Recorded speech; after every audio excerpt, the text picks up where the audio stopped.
Welcome to Toffee TV. It is my 3 talking points. Arsenal 5, Everton 1 at the Emirates today.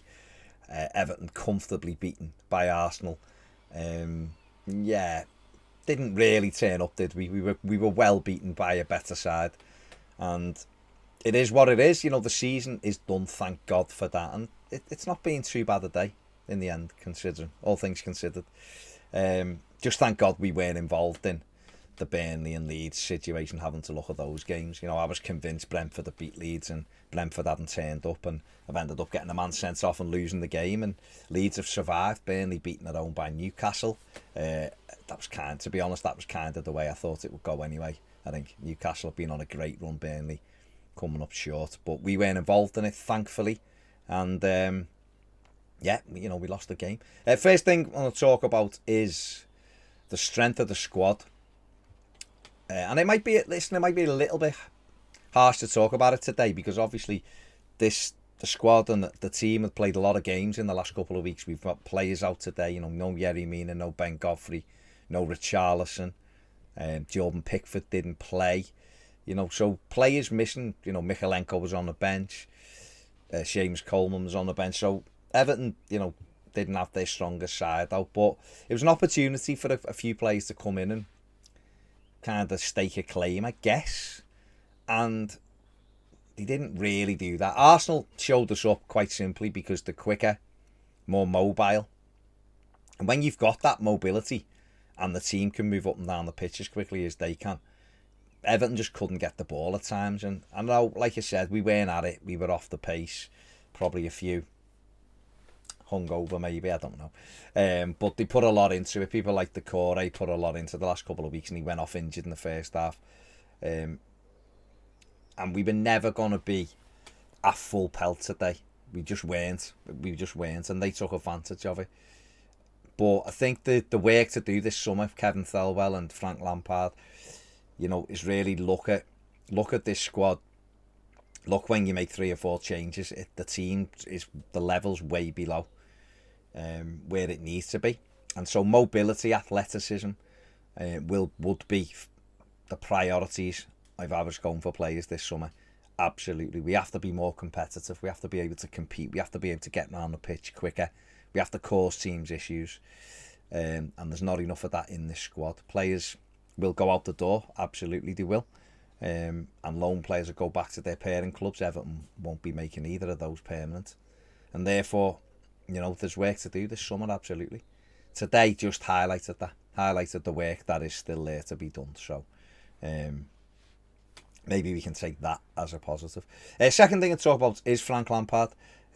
Again, seeing stupid quotes and people call themselves journalists on Twitter. They've got about 800 followers and have somehow blagged the blue tick.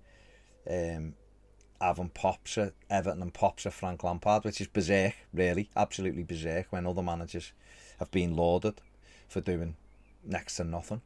People like Steven Gerrard, who may well be excellent for Villa, I don't know, but he hasn't really done that much this season.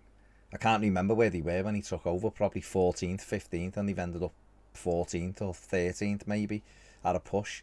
He hasn't got a huge win ratio. I think Frank's is as good as it, and he's lauded, yet Lampard has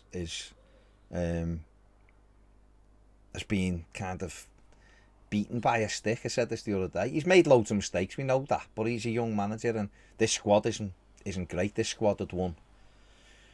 You can go back to the end of Carlo's reign. It won 2 games in 10. It won 1 in 14 under Rafa Benitez.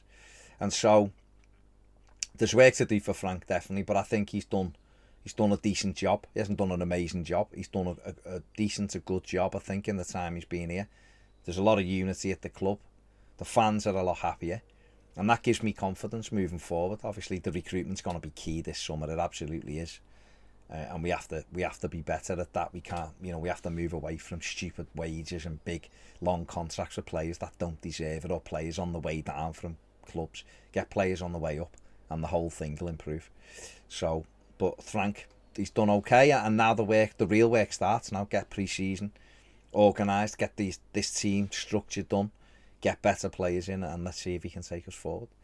And the final thing was going to talk about players and stuff for today, but I think today's a difficult one to assess. I think, like I said at the start, this squad needs to be improved. Some players aren't really good enough for where we want to be.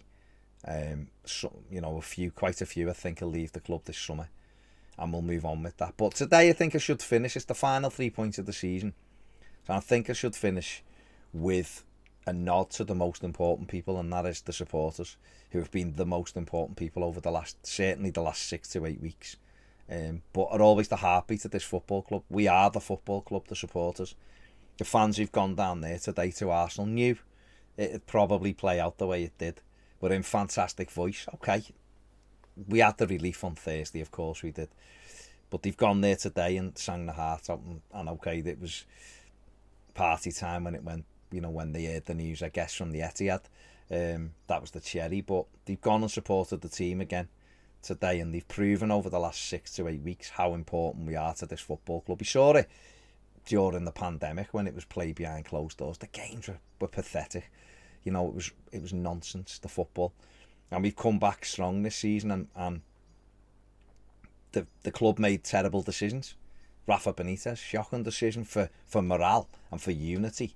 Not as a manager, he is, you know, he might have been able to do something. It didn't work out that way, but for trying to take a club forward, he was absolutely the wrong appointment in the board. Or Bill Kenwright and Farhad Moshiri and Denise Barrett-Baxendale and everybody else needed to look at that. Yes, primarily it was Farhad Moshiri's job, but then as the board, you have to call him out if you don't agree. And I think that's what, according to what I've been told and what I've read and stuff, that's kind of what happened with Pereira in January. But the fans have been there, the constant all the way through. They've been magnificent, and it's the hats off to them, because let's be honest, they have kept the football club up. We've all done our bit screaming and shouting at Goodison. The fans who've travelled the breadth of the country have been magnificent. So it's a hat off to each and every one of us for doing our bit. If we can harness this moving forward, then we can have good times, proper good times, not just ones that mean you've won a game every now and again and you try and live off that.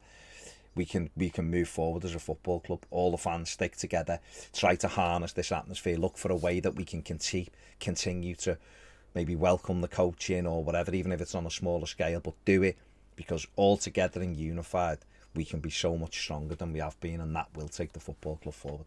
Thank you once again for everyone who's watched, for everyone who's commented, for the likes, even for some of the dislikes. Thank you very much. At least you've watched.